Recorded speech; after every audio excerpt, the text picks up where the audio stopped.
B5. Now the A6 pawn is Rook super A7. weird. And that's He's it. losing. Oh, my goodness. Now he needs a miracle.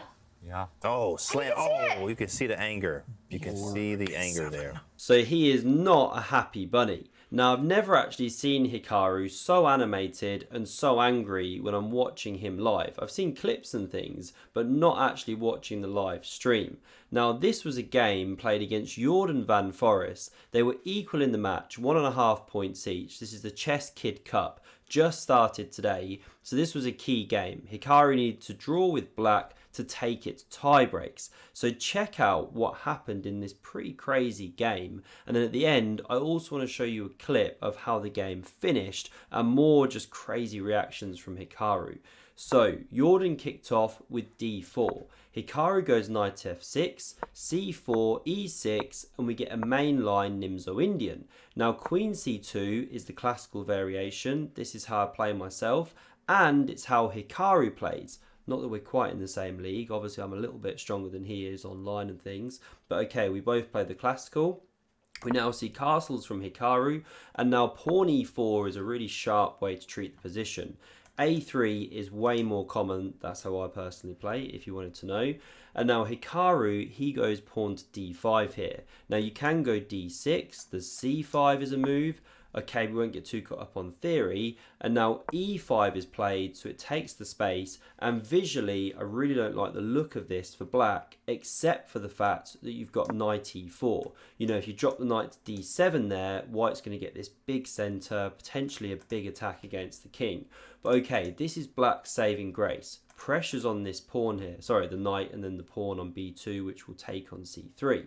So we get bishop d3 now played, looking at the pawn behind it, threatening to take and check the king. We get c5 now from Hikaru, and so it's very, very sharp. Now I don't want to go down all the captures, there's too much.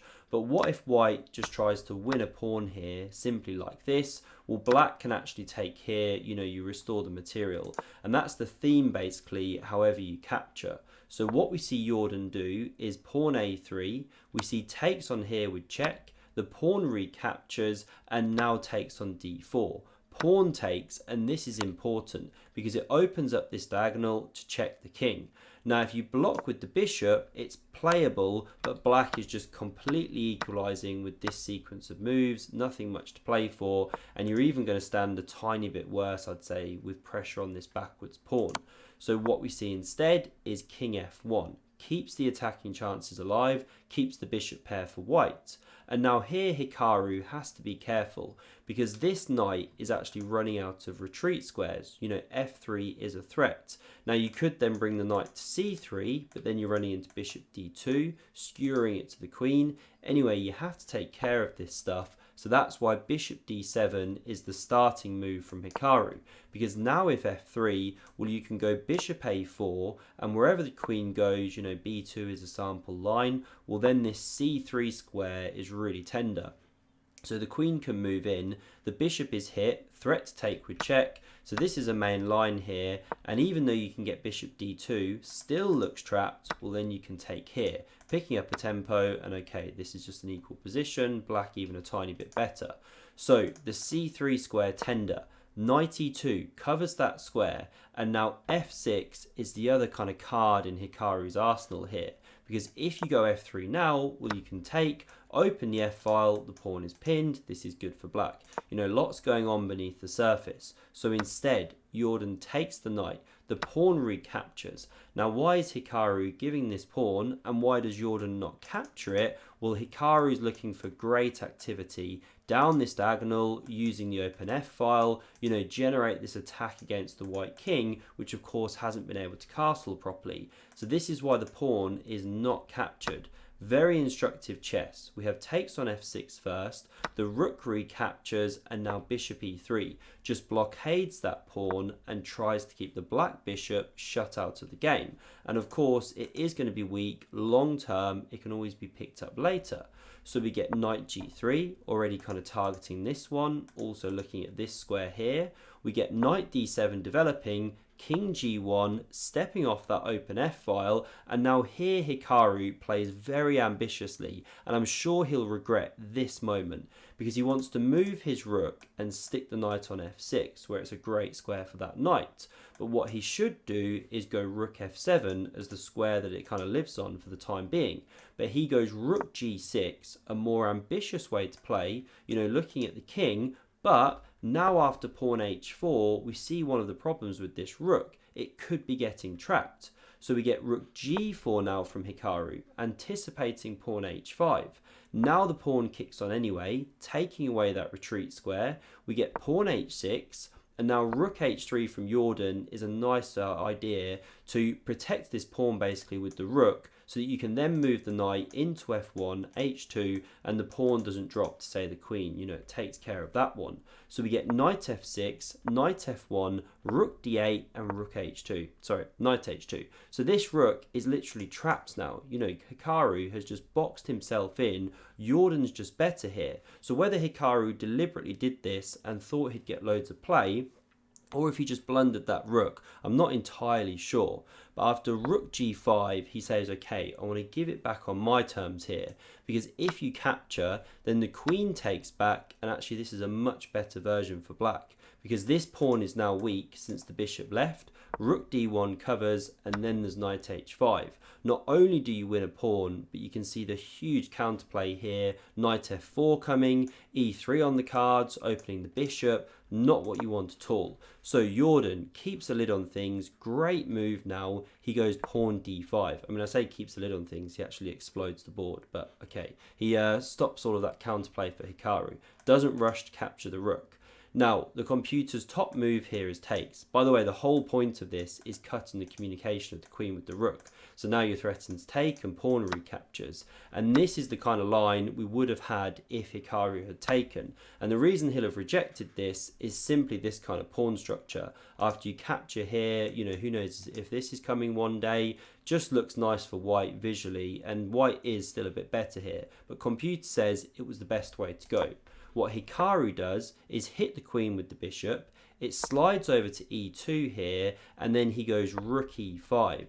Now, by the way, if you go to f5, you're running into g4. It carries on the threats. So, okay, rook e5 played. Now, the computer wants to go knight g4 as the top move, and then after queen recaptures, knight takes, queen recaptures, there's a lot of threats against the king. There's bishop takes h6 on the card, everything like that. But okay, this is still a good move from Jorden, but that's why it gets called a miss by the Chess.com, review tool. Now, the rook is attacked, threat to simply win a whole rook. And the rook is now defended with queen c7. In fact, I'll just play that straight away. I've already showed you what happens. If rook f5, you get pawn g4.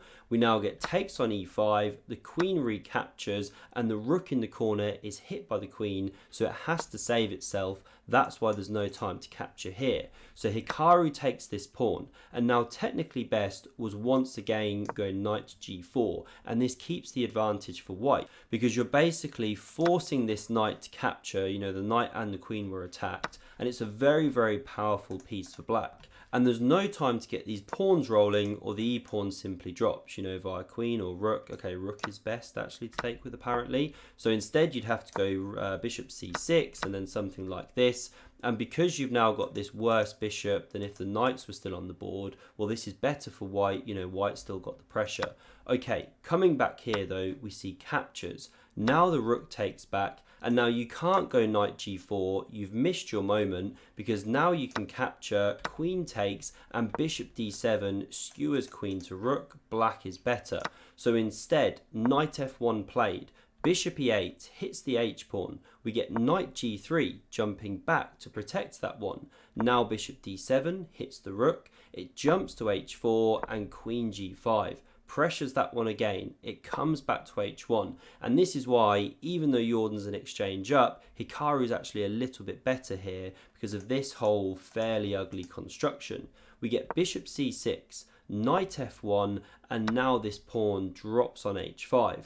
Why has Jorden done that? Well, now at least he lands this knight on e3, attacks the rook, and tries to protect the king. But another great move from Hikaru of knight f4. He ignores this threat. You can't take, or you're getting checkmated. Plus your queen is attacked. So queen g4 played, these ones come off the board, knight recaptures, but now rook a5. And it's actually black that is better in this position at this point. Now we do see the rook defend in a moment, but first, rook h4 played, sets a sneaky tactic to take with check and pick up this knight. So we have knight d3, playing against that one. Look at this octopus, easily worth a rook now. Rook a1 played, and here Hikaru will be absolutely kicking himself because he plays a blunder. What should he do? Well, b5 is his best move by far. Now this is a big threat to go b4. You can't take because the rook is pinned, the pawn is pinned to the rook. So this is the best move, pinning this pawn to this rook, but then rook a4 just renews the threat. And what do? The computer says rook d1, one of the top moves. You don't even have to rush to take this pawn. You can go a5. This is a sample line, and black's got these two connected passed pawns. This should really be winning for black now. But what does Hikaru do? Not b5, he goes rook f5. Terrible blunder. Why? Well, can you spot the tactic which Jorden finds? So the move to play here is rook takes on h6, double exclam. Because if you capture, well, simple stuff really, of course, especially at this level, you're then winning this rook on the next turn following the check, and you've picked up 2 pawns. So we didn't see takes. We see the rook move away from the threat, also attack this knight, so rook g6 covers. Bishop d7 attacks it once again. We get knight e3 coming back to that rock solid defensive square.